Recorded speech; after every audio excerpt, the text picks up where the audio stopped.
Muy buenos días a todos y todas. Qué alegre poder compartir un capítulo más del libro de Éxodo, Éxodo 15. Tras haber sido librados de Egipto, el pueblo de Israel acaba de experimentar el gran poder de Dios y son testigos y son receptores de una gran victoria al haber atravesado el Mar Rojo. Atravesándolo en seco, el Señor, por medio de su siervo Moisés, quien extendió su mano sobre el mar y se hizo un camino en el mar, un camino por medio del cual los israelitas pudieron pasar en seco, y sin embargo los egipcios que venían persiguiéndolos, cuando ya los israelitas estaban seguros al otro lado, dice la palabra que el mar se volvió en todas sus fuerzas y los egipcios al huir se encontraban con el mar, y Jehová derribó a los egipcios en medio del mar. Fue una gran derrota del ejército egipcio que se estaba atreviendo a perseguir a los israelitas aún después de haber experimentado cada una de aquellas plagas que fueron un juicio contra los dioses que ellos adoraban, contra sus creencias, sus tradiciones, dándoles oportunidad de reconocer al único y verdadero Dios. Sin embargo, ellos trataron de nuevamente esclavizar a aquel pueblo. Y es que eso sucede en nuestras vidas también. Nosotros recordemos que hemos estado siendo esclavos del pecado y de la muerte. Por tanto, al nosotros desear esta libertad y dar esos pasos primeros hacia la libertad, vamos a tener al opresor detrás de nosotros, tratando nuevamente de capturarnos y de volvernos a ser esclavo, porque ¿qué amo quiere dejar ir a un esclavo el cual le sirve? Y nosotros, lastimosamente, antes de conocer al Señor, éramos esclavos del pecado, esclavos del mal, y servíamos de continuo a sus propósitos. Así que al querer ser nosotros libres, al venir nosotros a creer en el sacrificio que Jesús ha hecho por nosotros, vamos a tener al faraón detrás de nosotros, vamos a tener aquello a lo que pertenecimos persiguiéndonos, tratando de tentarnos, tratando de hacernos regresar y de no dar un paso al frente. Sin embargo, aquí vemos que no estamos solos, que el Señor va con nosotros, el Señor está entre nosotros, y ahora nosotros sabemos que el Señor está en nosotros por medio de su Espíritu Santo. Así que no tenemos que ceder ante las amenazas ni ante la intimidación de la esclavitud, de ser esclavos nuevamente del pecado. No tenemos que ceder ante las amenazas de un enemigo que corre detrás de nosotros y que quiere llevarnos a arrinconar en un lugar sin salida. El Señor nos va a mostrar la salida. El Señor nos va a dar la victoria, así como se la ha dado a este pueblo de Israel. Esa misma victoria es la que nos dará a nosotros, y nosotros debemos de saber cómo debemos comportarnos y qué debemos hacer. Toda esta historia no está aquí solo como un relato histórico nada más. Es un ejemplo para cada uno de nosotros, y nosotros no solo lo decimos por decirlo, sino que lo vemos y está escrito el ejemplo que representa para nosotros todo en la Biblia, y especialmente este episodio. Vamos a ir a 1 Corintios 10. Ya en el Nuevo Testamento, el apóstol Pablo les escribe a los corintios y les dice, todo ese capítulo, 1 Corintios 10, les dice: no quiero, hermanos, que ignoréis que nuestros padres todos estuvieron bajo la nube y todos pasaron el mar. Y todos en Moisés fueron bautizados en la nube y en el mar. El ser bautizados es ser inmersos en la nube, inmersos en el mar, es decir, todos nuestros padres estuvieron sumergidos en la nube de la presencia de Dios y pasaron por ese mar. Y dice que todos comieron el mismo alimento espiritual y todos bebieron la misma bebida espiritual, porque bebían de la roca espiritual que los seguía, y la roca era Cristo. Desde ese momento vemos que todo estaba apuntando a la salvación de Jesucristo, a la salvación que Jesucristo iba a traer en la vida de cada uno de nosotros y que nos iba a hacer esa roca sobre la cual podemos fundamentar nuestras vidas. Dice, los más de ellos no se agradó Dios, por lo cual se quedaron postrados en el desierto. Esto lo vamos a ver más adelante, que estas actitudes de queja, de temor, de enojo, les va a dar consecuencias terribles en las que quedarán postrados en el desierto lastimosamente. Y dice el 6, mas estas cosas, escuchemos bien, sucedieron como ejemplos para nosotros, para que no codiciemos cosas malas como ellos codiciaron. No seáis idólatras como algunos de ellos. No forniquemos como algunos de ellos fornicaron. No tentemos al Señor como algunos de ellos lo tentaron. No murmuremos como algunos de ellos murmuraron. Estas cosas les acontecieron como ejemplo y están escritas para amonestarnos a nosotros, a quienes han alcanzado los fines de los siglos. Así que el que piense estar firme, mira que no caiga. No os ha sobrevenido ninguna tentación que no sea humana, pero fiel es Dios, que no os dejará ser tentados más de lo que podáis resistir, sino que dará juntamente con la tentación la salida para que podáis soportar. No estamos solos, así como el Señor estuvo con el pueblo en medio de esa tentación en la que ya sus corazones estaban anhelando regresar a Egipto. Ellos mismos lo expresaron con su boca. ¿Qué acaso no era mejor morir en Egipto? ¿Qué acaso no era mejor estar allá? Decían ellos, había esa tendencia a regresar, pero el Señor nos dice que Él está con nosotros, que Él no nos va a dejar solos. Y aquí lo está mostrando en esta gran victoria con su pueblo, el pueblo de Israel. Y luego vemos en Éxodo 15 que tras esa gran victoria, tras esa liberación de los corazones de Moisés y luego pues del pueblo que se une en un cántico de agradecimiento y de adoración. Este es uno de los primeros cánticos que registra la palabra y se cree que es el cántico más antiguo que existe de una canción en todo el mundo. En realidad es un poema épico que celebra la victoria de Dios, que levanta los corazones y que levanta las voces del pueblo por dentro y por fuera. Después de haber sido liberados de este gran peligro, ellos cantaron con gran gozo.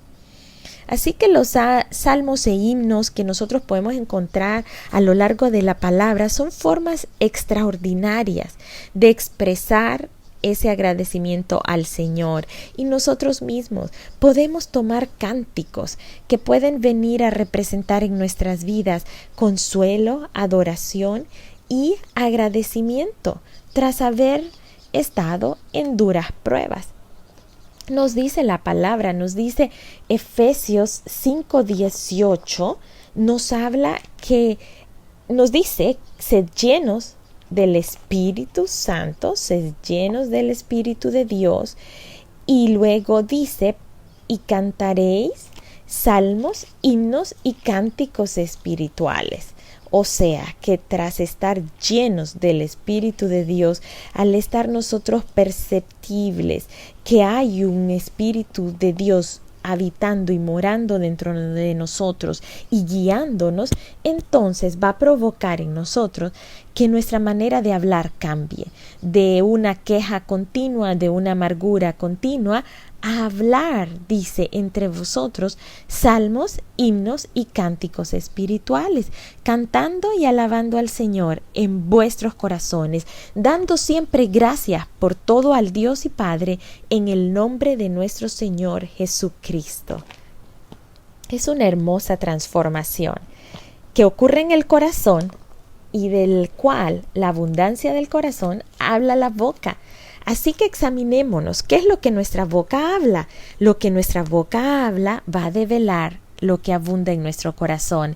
En este momento, estos cánticos de Moisés y María expresan una gran alabanza al Señor y gratitud ante lo que ha ocurrido, y cada uno de nosotros lo podemos leer.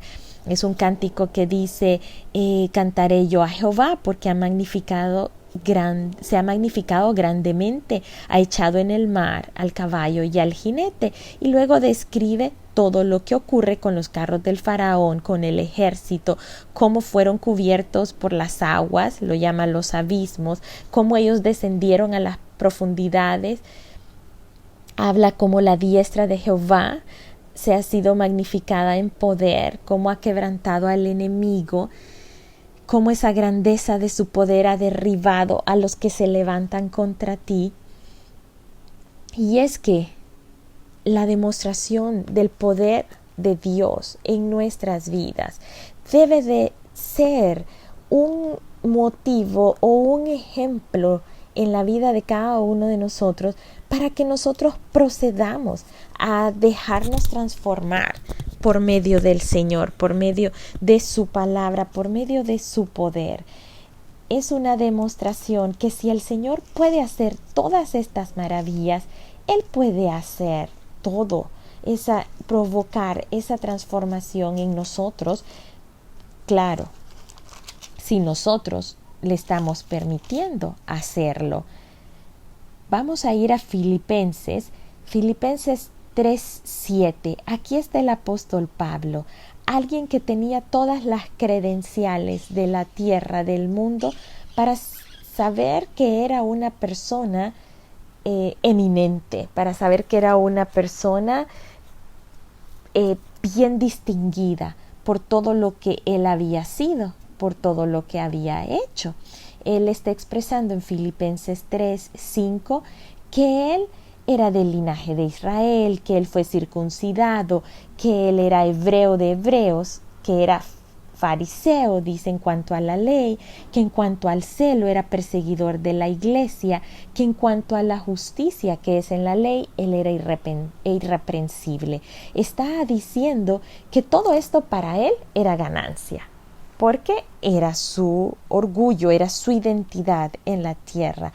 Sin embargo, al venir a Cristo, todo esto, dice, yo las he estimado como pérdida por amor de Cristo.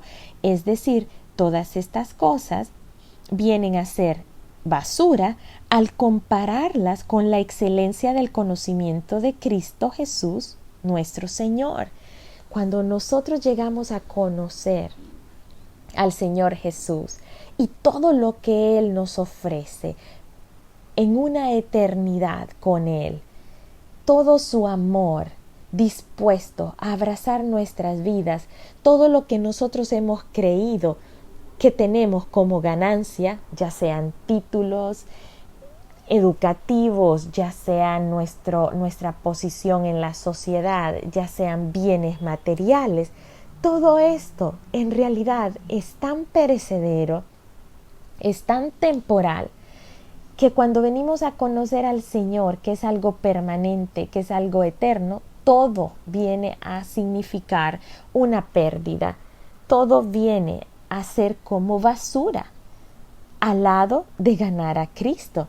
Y dice Filipenses 3:9, y ser hallado en él, no teniendo mi propia justicia, que es por la ley, sino la que es por la fe de Cristo, la justicia que es de Dios por la fe, a fin de conocerle y el poder de su resurrección.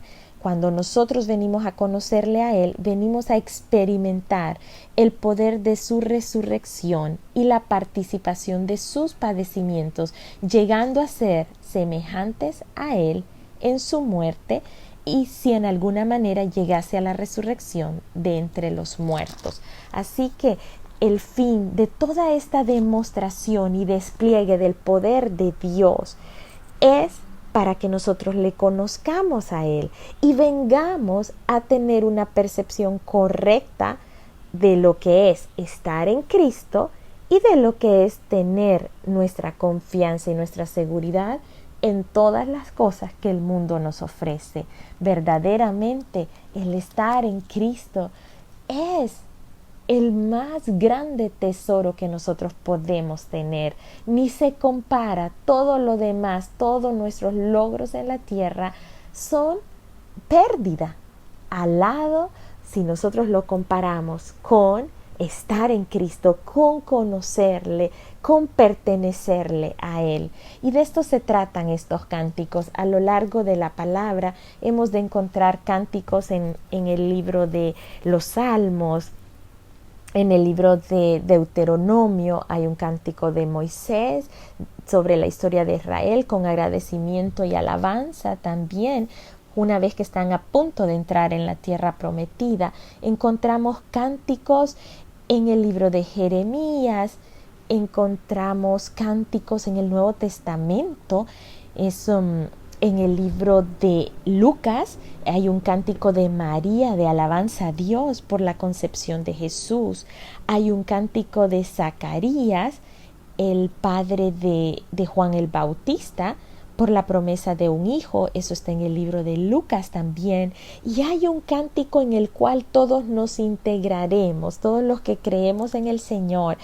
Hay un cántico especial allí en el libro de Apocalipsis, al final de toda nuestra historia aquí en la tierra, nos habla y nos describe el trono de Dios. Allí en Apocalipsis 4:6, y dice que delante del trono había un mar de vidrio semejante al cristal, y junto al trono, alrededor del trono, 4 seres vivientes llenos de ojos adelante y atrás.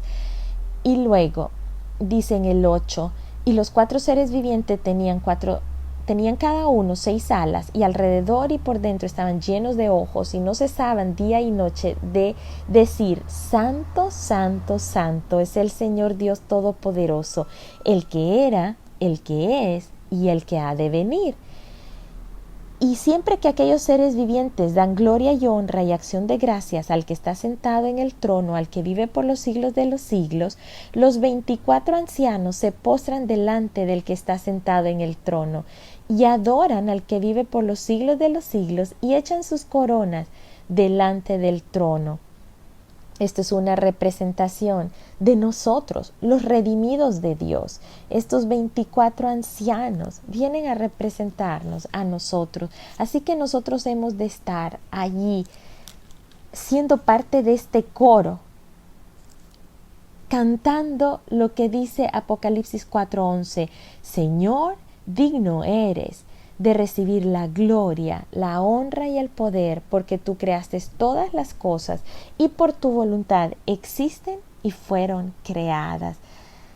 Y de esta misma manera hay otros cánticos en el libro de Apocalipsis, del cual nosotros, teniendo un cuerpo glorificado, hemos de venir en adoración al Señor. Saben que nuestro destino en el cielo, al lado del Señor, es adorarle. Nuestro destino es cantar estos cánticos permanentemente al Señor, pero no será una obligación, ni será producto de ya un mandato que tenemos que obedecer. Va a ser producto de nuestra admiración y de nuestro amor al Señor.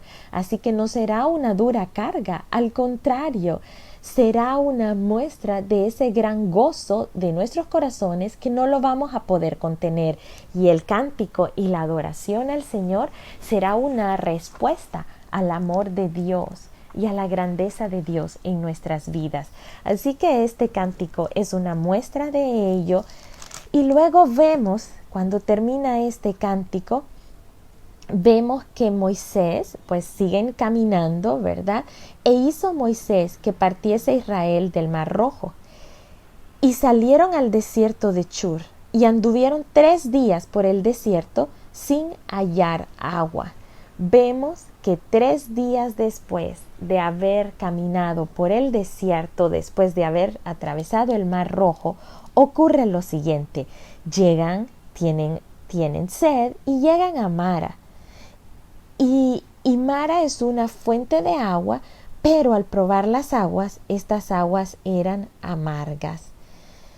Y dice que le pusieron Mara, que Mara significa amargo. Y el pueblo, esta es la actitud.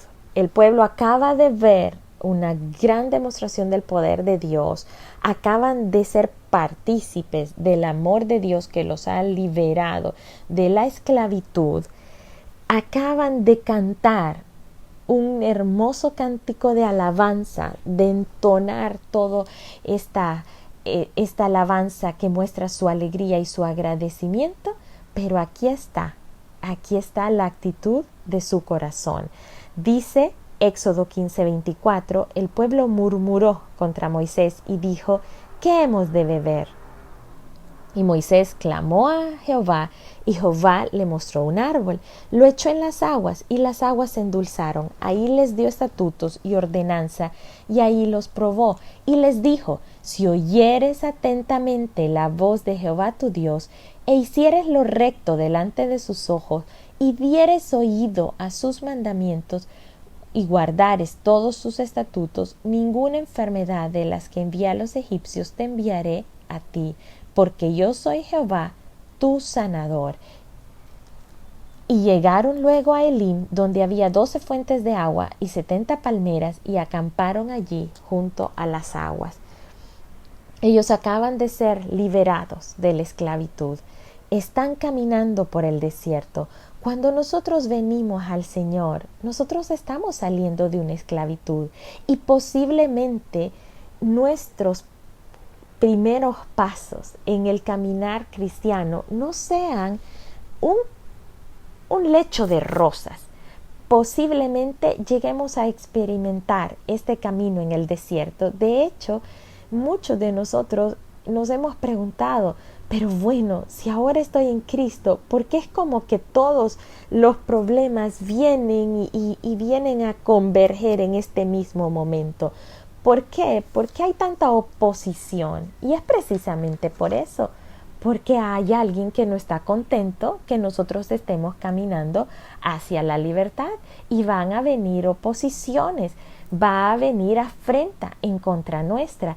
Y el Señor no es que nos está castigando, pero sí, Él de alguna manera permite estos momentos de tribulación, estos momentos de dolor, como una prueba. Ahí somos probados, a ver si verdaderamente nosotros estamos entregando nuestro corazón a Él. Pero estas pruebas son pasajeras, estas pruebas son leves, estas pruebas son un tiempo nada más, y después ha de venir, como dijimos el día de ayer en Éxodo 14, ha de venir un enorme peso de gloria. Después de las pruebas, siempre el resultado es que somos nosotros perfeccionados, somos afirmados, somos establecidos y somos fortalecidos. Así que no huyamos en las pruebas. Las pruebas, sepamos que no estamos solos en ellas. Sepamos que el Señor no nos va a dejar, y que van a producir en nosotros una mayor gloria, y que van a producir que nosotros seamos más bien perfeccionados en el Señor. Así que cada prueba es una oportunidad para crecer, una oportunidad para nosotros venir y ser lo que el Señor ha establecido que nosotros seamos para sus propósitos y para sus designios. Esto nos dice en Primera de Pedro 5:10, nos dice: mas el Dios de toda gracia, que nos llamó a su gloria eterna en Cristo Jesús, después que hayáis padecido un poco de tiempo, Él mismo os perfeccione, afirme, fortalezca y establezca. A Él sea la gloria y el imperio por los siglos de los siglos. Así que en esta primera prueba, los hebreos pues acaban de iniciar su caminar.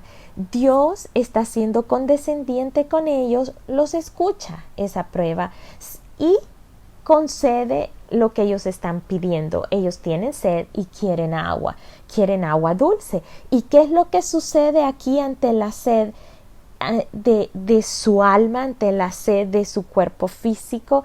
Aquí el Señor les está proporcionando las aguas adecuadas y dice que tuvieron que tirar aquí a las aguas un árbol que fue echado en las aguas, y este árbol viene a representar ese madero en el cual el Señor Jesús fue colgado. Ante la amargura del corazón de cada uno de nosotros, el Señor proporcionó el medio por el cual esa amargura de nuestra vida, por la cual hemos vivido, hemos transitado, viene a convertirse en aguas dulces ante ese madero que fue prácticamente echado sobre las aguas a las que nosotros antes estábamos dependiendo, las aguas del mundo, esas cisternas de Egipto a las que estábamos acostumbrados a tomar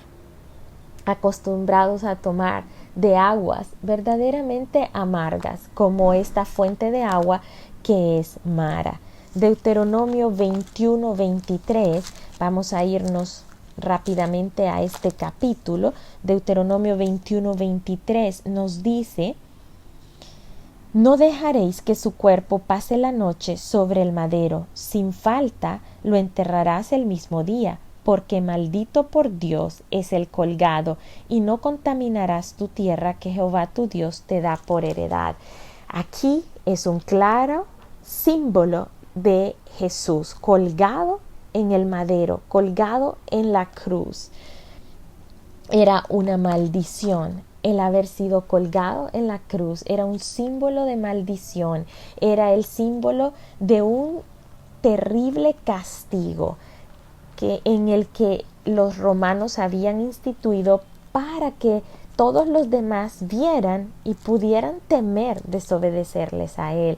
Así que Jesús experimentó el castigo más terrible y más indigno que podía haber en esa época.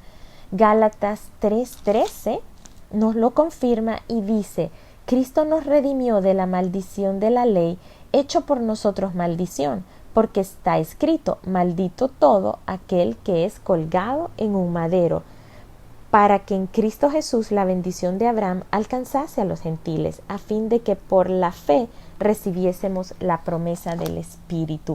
Así que en un símbolo de este madero tirado en estas aguas, el Señor Jesús vino a hacer ese sacrificio colgado allí en ese símbolo de maldición. Vino a ser maldito por la acumulación del pecado en Él, pero para traer esa dulzura de la reconciliación nuestra con Cristo Jesús y con nuestro Padre. Así que, amados hermanos y hermanas, esta palabra, este ir y transcurrir en el desierto, va a ser un ejemplo y va a venir a develar lo que en nuestros corazones a diario viene a levantarse, especialmente en tiempos de prueba. Así que estemos nosotros advertidos que cuando nuestra alma tenga sed de beber del agua del mundo, de aquella agua que verdaderamente es amarga, porque es agua que nos lleva a condenación y a maldición.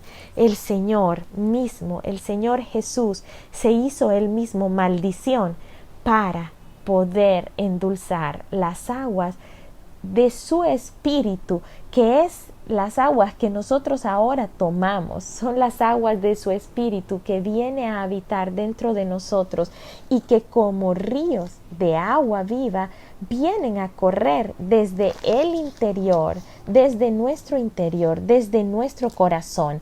Dice Juan 7:37, si alguno tiene sed, venga a mí y beba. El que cree en mí, como dice la Escritura, de su interior correrán ríos de agua viva. Así que la única agua que nosotros debemos de tomar, la agua que debemos de anhelar y por la cual debemos de tener una sed y donde vengamos a saciarnos es en Él. Él dice, vengan a mí, y de su interior correrán ríos de agua viva. Estas aguas son aguas dulces, no son aguas amargas como en Mara. Que Dios les bendiga, mis amados hermanos y hermanas, y que podamos reflexionar acerca de nuestro actuar día a día, de nuestra conducta y de nuestra fe en el Señor, caminando en esa fe, viviendo por esa fe, mas el justo por la fe vivirá. Que Dios les bendiga, les amo en el Señor. Amén.